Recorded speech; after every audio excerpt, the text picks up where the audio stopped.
जय जिनेन्द्र, प्रणाम। Welcome to Nirbha. हम लगातार प्रयास कर रहे हैं कि आपको जैन धर्म के इतिहास, हमारी प्राचीन अमूल्य विरासतों, लुप्त हो चुके जिनालयों और प्राचीन तीर्थों की सटीक जानकारी दें। गुजरात की प्राचीन राजधानी और जिनालयों की नगरी पाटन के ज़्यादातर जिनालय अति प्राचीन और कला वैभव से समृद्ध हैं। हम में से कई लोगों ने पाटन के जिनालयों की यात्रा की होगी, किंतु शायद ही उन्हें उन जिनालयों के वैभवशाली इतिहास की सटीक जानकारी मिली होगी। ऐसा ही एक जिनालय श्री वाड़ी पार्श्वनाथ प्रभु का है, जो पाटन के जवेरीवाड़ा में स्थित है।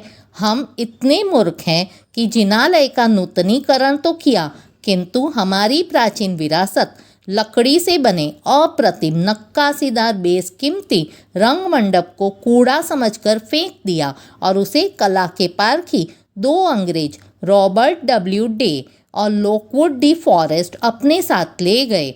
हमारे द्वारा अपेक्षित यह अतुलनीय प्राचीन विरासत 1916 से metropolitan museum of art, New York की शोभा बढ़ा रही है। आज हम वाड़ी पार्श्वनाथ के जिनालय में एक भी प्राचीन अवशेष नहीं देख पा रहे हैं। जब यह बात हमें पता चली, हमारी आंखों में अश्रु आ गए। हमें से ज़्यादातर लोगों को यह बात ज्ञात नहीं होगी। जरा इस अप्रतिम वास्तुकला को ध्यान से देखिए। मूल अष्टकोणाकार इस आकृति में लकड़ी पर मध्य में कई पंखुड़ियों वाला कमल उकेरा गया है। नीचे अष्टदिक्पाल उकेरे गए हैं। उसके नीचे नक्काशीदार 4 झरोखे बनाए गए हैं। इन मिनिएचर झरोखों को हूबहू असली झरोखों की तरह बखूबी उकेरा गया है। झरोखों के मध्य में तोरण की आकृति उल्लेखनीय है। खंभों पर चारों दिशा में अप्सराएं उकेरी हुई हैं। पीछे सूर्य प्रकाश आने के लिए और पक्षियों को आने से रोकने के लिए जाली बनाई गई है। इस पूरे ढांचे की ऊंचाई करीबन 15 फीट है। प्रारंभिक रूप से इस गुजराती लकड़ी की नक्काशी से इम्प्रेस्ड होकर 16वीं शताब्दी में अकबर के कारीगरों ने फतेहपुर सिकरी की कुछ इमारतों, आगरा में और लाल किले के हरम पर पत्थर में उकेरा था।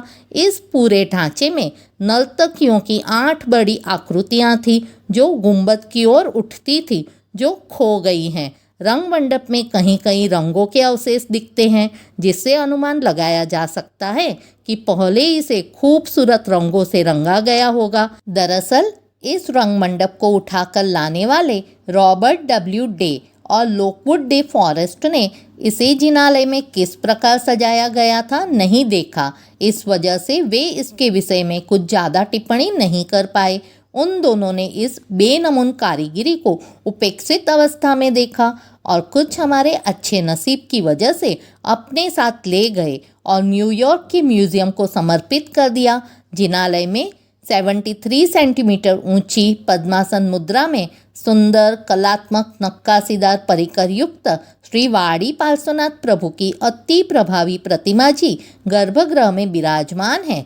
यहाँ वाड़ी पार्श्वनाथ प्रभु जी की चौमुखी प्रतिमा जी यानी चौमुखा जी विराजमान है। यह प्रतिमा जी वाड़ी गांव से यहाँ लाए गए थे, इसलिए इन्हें वाड़ी पार्श्वनाथ कहा जाने लगा। वाड़ी गांव में इन प्रभु जी को अमीजरा पार्श्वनाथ कहा जाता था। गुजरात के भीम मंत्री के वंशज श्री कुंवर श्रेष्ठी ने पाटन के जवेरीवाड़ा में एक भव्य जिनालय बनवाकर आचार्य श्री जिनचंद्र सुरीश्वर जी के हाथों विक्रम संवत 1652 में श्री वाड़ी पार्श्वनाथ प्रभु की प्रतिष्ठा करवाई। वाड़ी पार्श्वनाथ प्रभु परम प्रभावक 108 पार्श्वनाथ प्रभु में माने जाते हैं। प्रतिमा जी संप्रति कालीन हैं। जिनालय की दीवार पर संस्कृत में आचार्य श्री उद्योतन सुरीश्वर जी से लेकर आचार्य श्री जिनचंद्र सुरीश्वर जी तक खलतर गच्छ के सभी आचार्यों का उल्लेख है। जिनालय निर्माण करवाने वाले कुंवर श्रेष्ठी और उनके परिवार का भी उल्लेख है। जिनालय बनवाने के 300 वर्ष बाद यानी विक्रम संवत 1964 में जिनालय के जीर्णोद्धार और विस्तार के दौरान लकड़ी से बने अतुल्य रंग मंडप को कचरा समझकर उपेक्षित अवस्था में छोड़ दिया गया।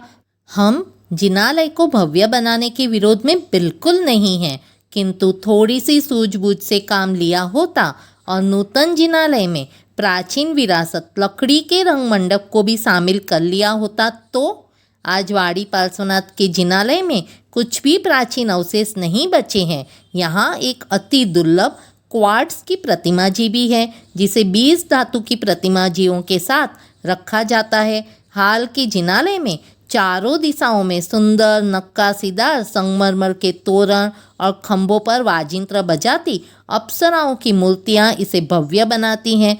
ऊपरी मंजिल पर 23 इंच की आदिनाथ दादा की प्रतिमा जी है। जिनाज्ञा विरुद्ध कुछ भी कहा गया हो तो त्रिविधि मिच्छामि डुक्कड़म। Subscribe and like please. जय जिनेन्द्र। प्रणाम।